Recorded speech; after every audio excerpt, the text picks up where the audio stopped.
शहरजाद ने कहा, प्राचीन काल में एक धनी व्यापारी बहुत सी वस्तुओं का कारोबार किया करता था। प्रत्येक स्थान पर उसकी कोठियाँ और नौकर चाकर रहते थे। वह स्वयं भी व्यापार के लिए देश विदेश की यात्रा किया करता था। एक बार उसे किसी विशेष कार्य के लिए अन्य स्थान पर जाना पड़ा। वो अकेला घोड़े पर बैठकर चल दिया। कुछ जगह पर खाने पीने को कुछ नहीं मिलता था, इसलिए उसने एक खुर्जी में कुलचे और खजूर भर लिए।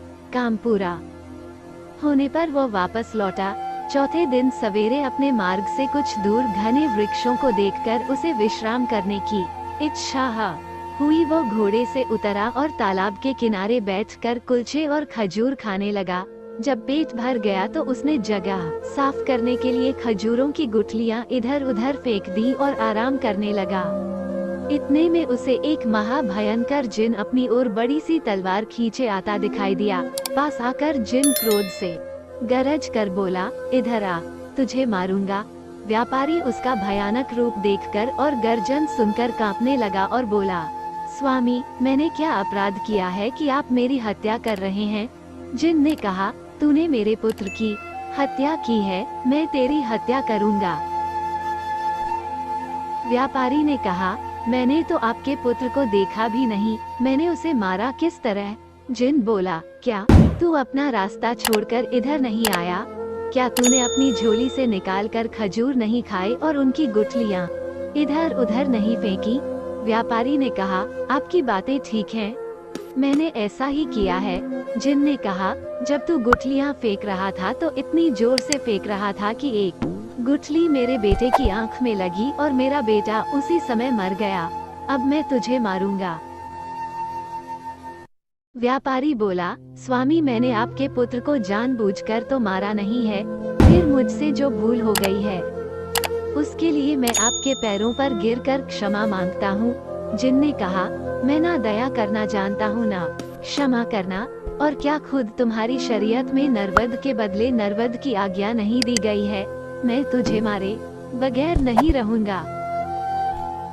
ये कहकर जिन ने व्यापारी की बाह पकड़कर उसे पृथ्वी पर गिरा दिया और उसे मारने के लिए तलवार उठाई। व्यापारी अपने स्त्री पुत्रों की याद कर करके विलाप करने लगा, साथ ही ईश्वर और पवित्र आत्माओं की सौगंध दिला दिलाकर जिन से अपने प्राणों की भिक्षा मांगने लगा। जिन ने ये सोचकर हाथ रोक लिया कि जब ये थक कर हाथ पांव पटकना बंद कर देगा तो इसे मारूंगा, लेकिन व्यापारी ने रोना पीटना बंद ही नहीं किया। अंत में जिन ने उससे कहा, तू बेकार ही अपने को और मुझे तंग कर रहा है।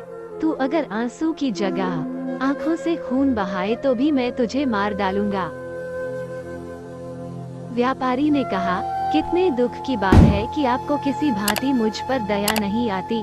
आप एक दीन निष्पाप मनुष्य को अन्यायपूर्वक मारे डाल रहे हैं और मेरे रोने गिड़गिड़ाने का आप पर कोई प्रभाव नहीं होता।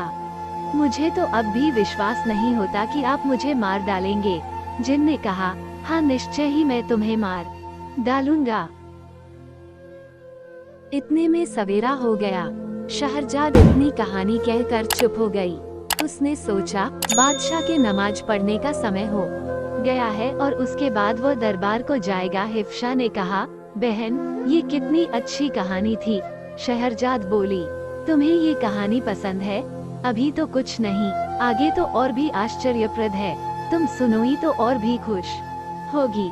अगर बादशाह सलामत ने आज मुझे जीवित रहने दिया और फिर कहानी कहने की अनुमति दी तो कल रात मैं तुम्हें शेष कहानी सुनाऊंगी, वरना भगवान के पास चली जाऊंगी। दोस्तों, यह कहानी कैसी लगी हमें कमेंट में लिखकर जरूर बताएं। अगली वीडियो में देखेंगे इस कहानी का चौथा भाग देखने के लिए हमारे चैनल को सब्सक्राइब करें और घंटी वाले बटन को दबा दें, क्योंकि जो भी वीडियो डालें उसका नोटिफिकेशन आपको सबसे पहले मिले। तो चलिए फिर मिलते हैं अगले वीडियो में। जय हिंद, जय भारत।